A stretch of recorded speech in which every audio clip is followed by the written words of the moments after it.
Om Swastiastu. Selamat pagi anak-anak semua. Semoga kita semua dalam keadaan sehat dan Bapak harap anak-anak tetap menjalankan prokes kesehatan serta tetap semangat belajar. Untuk pertemuan kali ini kita akan bahas topik baru, yaitu cahaya serta sifat-sifatnya. Adapun tujuan pembelajaran hari ini, yang pertama adalah anak-anak bisa menjelaskan sifat-sifat cahaya. Tentunya disertai dengan definisi apa itu cahaya. Baik, sekarang anak-anak bisa melihat Bapak. Kalau Pak tanyakan kenapa anak bisa melihat Bapak, pasti anak jawab karena kita semua dianugerahi mata oleh Tuhan Yang Maha Esa. Jawaban anak-anak benar ya, tapi kurang lagi satu, yaitu harus adanya cahaya. Coba anak bayangkan malam hari, padamkan listrik semua, kemudian anak lihat benda di sekitar anak-anak, tentunya tidak akan bisa anak lihat. Kenapa? Karena benda tersebut tidak memantulkan cahaya ke mata kita. Begitu.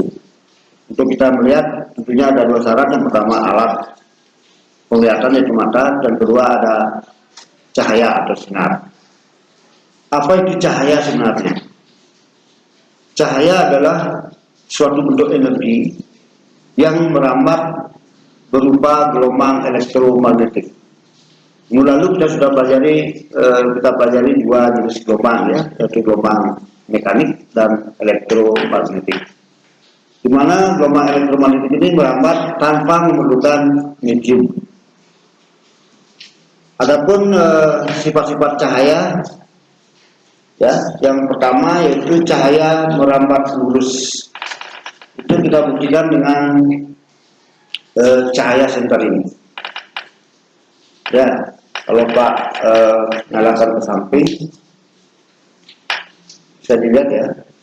Nah, cahaya ini merambat lurus. Yang kedua, itu cahaya dapat diteruskan apabila cahaya mengenai benda bening sehingga tidak menimbulkan bayangan. Cahaya menimbulkan bayangan itu apabila mengenai benda gelap atau benda yang tidak tembus pandang. Ini bukti yang kedua, cahaya bisa diteruskan.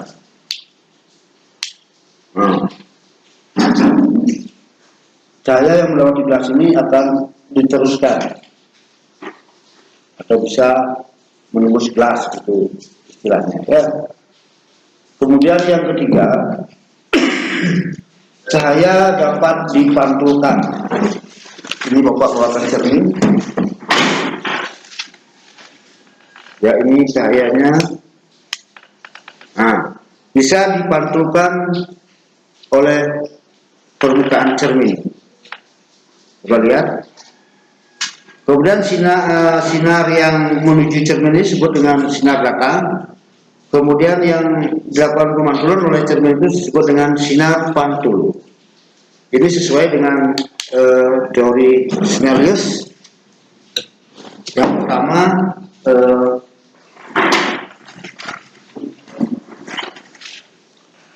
besarnya sudut yang dibentuk oleh sinar datang dengan garis normal sama dengan sudut yang dibentuk oleh sinar pantul dengan garis normal. Yang pertama. Yang kedua, sinar datang, sinar pantul dan garis normal itu terletak pada satu bidang datar.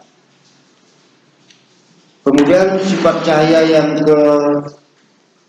keempat adalah cahaya dapat dibelokkan.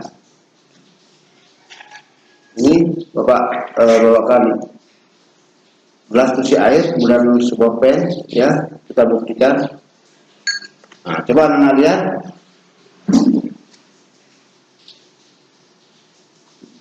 Lihat pennya dari samping ya, seolah-olah patah. Itu artinya cahaya dapat dibelokkan. Kenapa dapat dibelokkan? Karena cahaya dalam hal ini ya, melewati 3 medium. Yang pertama adalah medium udara, yang kedua medium air, yang ketiga medium kaca kesat padan. Berarti dalam hal ini pen ini cahaya ini melewati 3 medium yang kerapatannya berbeda, sehingga cahaya mengalami pembelokan. Kemudian yang terakhir, cahaya dapat disebarkan.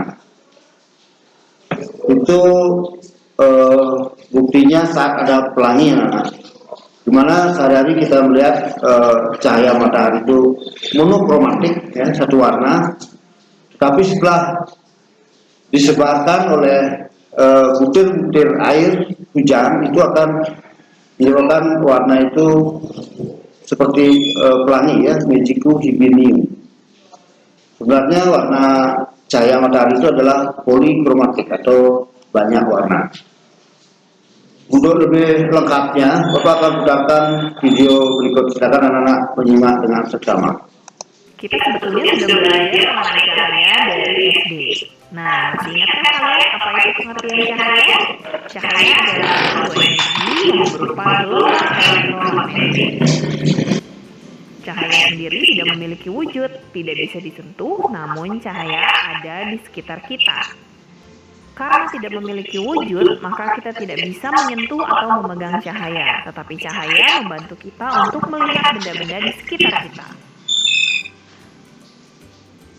Cahaya memiliki beberapa sifat. Nah, di video kali ini kita akan membahas 3 sifat cahaya. Yang pertama adalah cahaya dapat merambat membentuk garis lurus. Apa buktinya cahaya dapat merambat lurus? Nah, perhatikan ilustrasi berikut ini. Pada ilustrasi di bawah ini, sumber cahayanya adalah api dari lilin. Jika antara api lilin tersebut dengan mata manusia terdapat 3 dinding pemisah, dan dinding-dinding tersebut berlubang dengan posisi lubang yang sama membentuk garis lurus, maka mata manusia akan melihat api dari lilin tersebut. Hal itu membuktikan bahwa cahaya dapat merambat lurus. Selanjutnya kita akan membahas sifat cahaya yang kedua, yaitu cahaya dapat dipantulkan. Cahaya yang mengenai suatu bidang tertentu akan dipantulkan. Ada 2 macam pemantulan. Yang pertama adalah pemantulan teratur atau biasa disebut specular reflection. Pemantulan teratur ini terjadi apabila cahaya datang dan menyentuh bidang yang rata. Cahaya datang kemudian bersentuhan dengan permukaan yang rata sehingga dihasilkan pemantulan yang teratur. Cahaya memantul pada permukaan rata akan menghasilkan sudut datang dan sudut pantul yang sama besar. Cahaya teratur adalah bayangan yang terbentuk pada saat kita bercermin. Ketika kita bercermin, terjadi pemantulan cahaya yang sempurna. Jenis pemantulan yang berikutnya adalah pemantulan tidak teratur atau biasa disebut pemantulan baur. Pemantulan baur atau diffuse reflection terjadi apabila cahaya datang dan menyentuh permukaan yang tidak rata, sehingga pemantulan yang dihasilkan tidak teratur.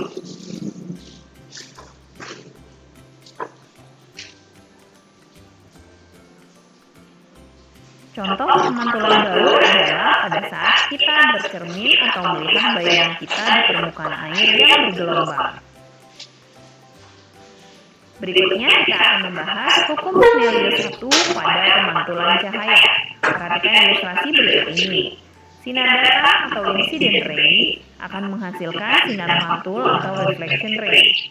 Di antara sinar datang dan sinar pantul ada garis normal yang tegak lurus dengan bidang pemantulan. Bunyi hukum Snellius 1 adalah sinar datang, sinar pantul, dan garis normal terletak pada satu bidang datar. Berikutnya, hukum Snellius 2. Perhatikan hukum Snellius 2 pada pemantulan cahaya berikut ini. Antara garis normal dengan sinar datang membentuk sudut datang atau I. Sudut datang adalah sudut yang terbentuk antara sinar datang dengan garis normal. Sementara antara garis normal dengan sinar pantul terbentuk sudut pantul atau R yaitu sudut yang terbentuk antara sinar pantul dengan garis normal. Nah, hukum Snellius 2 menyatakan bahwa sudut datang atau I sama besar dengan sudut pantul atau R. Supaya lebih paham, yuk kita coba kerjakan contoh soal berikut ini. Perhatikan ilustrasi di bawah ini. Jika suatu cahaya datang menghasilkan suatu pemantulan, sehingga terbentuk sudut antara sinar datang dengan sinar pantul sebesar 60 derajat. Berapa besar sudut datangnya? Seperti yang sudah kita bahas tadi, ada garis normal yang merupakan garis tegak lurus dengan bidang pemantulan, sehingga terbentuk I. Sudut I adalah sudut antara garis normal dengan sinar datang, dan sudut R yaitu sudut yang terbentuk antara sinar pantul dengan garis normal. Nah, karena I ditambah dengan R adalah 60 derajat dan I sama dengan R atau I sama besar dengan R, maka kita tinggal bagi 2. 60 derajat dibagi 2, hasilnya I sama dengan 30 derajat.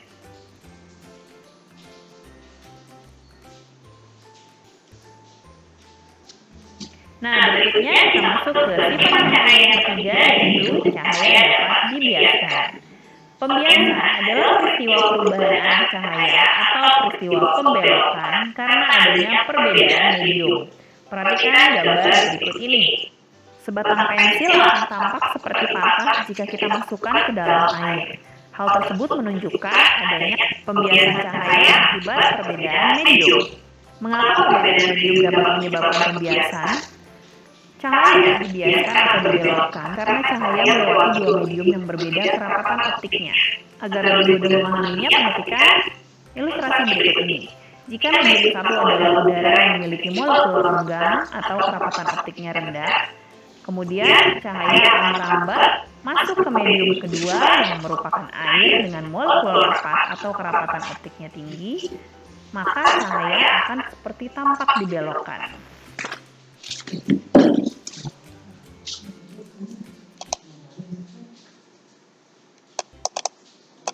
Mari kita bahas hukum Snellius mengenai pembiasan.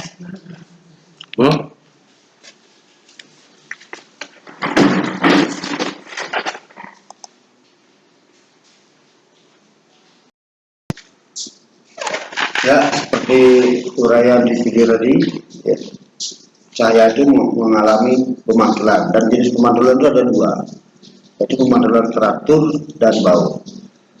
Sekarang Bapak kasih tugas, ya. Yang pertama, apa manfaat dari adanya pemantulan teratur, dan yang kedua, apa juga manfaat dari adanya pemantulan tidak teratur atau baut. Silakan jawaban anak-anak tulis pada komentar di Google Classroom. Untuk pembelajaran hari ini, Bapak cukupkan sekian. Bapak tutup dengan para musabdi. Om Santi Santi Santi Om.